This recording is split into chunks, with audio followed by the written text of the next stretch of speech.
Many thanks to Fellow Extraction Squad, Clash from the servers, Sergeant Pepper's servers, Sea of Dwarves Cloud, Dallas, the Struggle Community, the Karma Crew servers, Dots, Designful, and Friendly a DayZ podcast for making this video possible. DayZ 1.29 adds 9 new pieces of clothing, and some of them are pretty decent, especially for their rarity. So I'm going to be checking out the protection stats of these 9, comparing them to similar items already in the game, and looking at where they can all be found.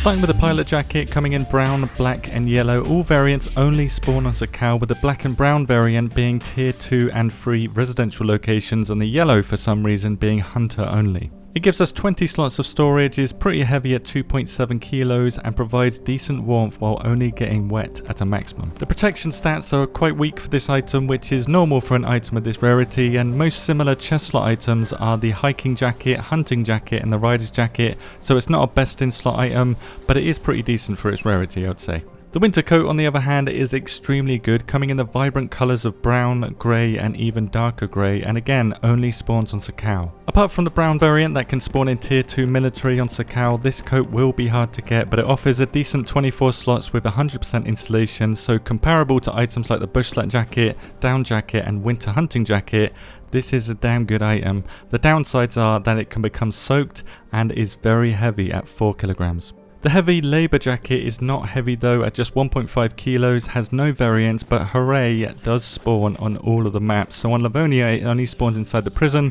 but on Chernarus and Sakhal it's industrial locations and prison locations, and a decent amount of these spawn, but the rest of the stats are pretty trash for a chest item. 9 slots of storage is very low, and the other stats put it on par with the likes of the freaking shirt and the dress, so it's not worth looting at all unless you're a fresh spawn. The final new chest slot item is a military sweater spawning on all maps, with each map having its own variant. There's 3 variants, 3 maps, and the no patch variant is on Sakhal, and I'm guessing you can work out where the other 2 are exclusive. This sweater is quite common in military locations, so we're going to see it a lot, and I believe that's the case because this item is most comparable to items like the wool coat or the hoodie, so it's not fantastic for a military clothing item, but that is forgiven for how it lacks rarity. The bear headdress will be extremely rare though, as in order to get one you have to kill a bear without doing too much damage to its head, and because they charge at you quickly and have a massive head, you'll probably need a teammate to kill it while you're distracting it, even if you have the best weapons in the game. On top of that, bears are hard to find on Chernarus and Sakhal, but the worst part is the protection stats are exactly the same as a wolf headdress,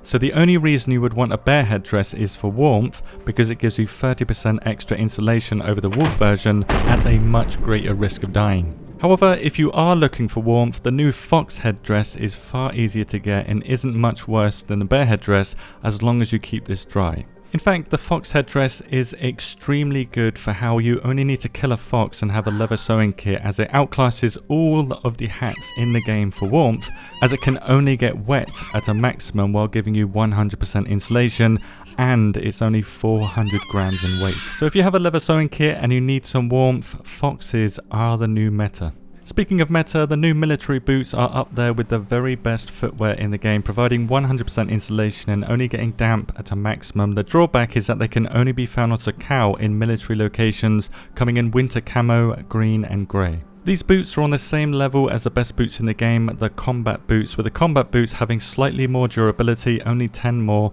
but these new boots coming with better water resistance and a lower weight, so which one is best is based on your needs, but I would say these 2 are quite equal at the moment. The new fur boots are worse though, and harder to find too somehow, with only 1 pair of each variant spawning on Livonia, and they have good durability, 100% insulation, but they can get soaked at a maximum and are quite heavy for a foot slot item at 2 kilograms. Because you cannot wring out boots, this being soaked does mean it's a bigger issue than other items in the game, but because of the insulation and durability of these boots are still among the best boots in the game, just not better than military grade boots. The final of the 9 new items is a highly sought after long haul backpack, coming in 4 variants, with TTSKO being the woodland camo and Jaeger being the winter camo. This backpack thankfully spawns on all maps, but will not be easy to find, with only 2 spawning in the highest military tier on Chernarus and Livonia, and another 2 and 3 spawning in the static gas zones on both maps, so if you want to get this backpack, you're going to have to work for it. This easily makes it the rarest backpack in the game, but it is easier to find on Sakhal in tier 3 military, with the black version only spawning at military dynamic events, the new ones last patch.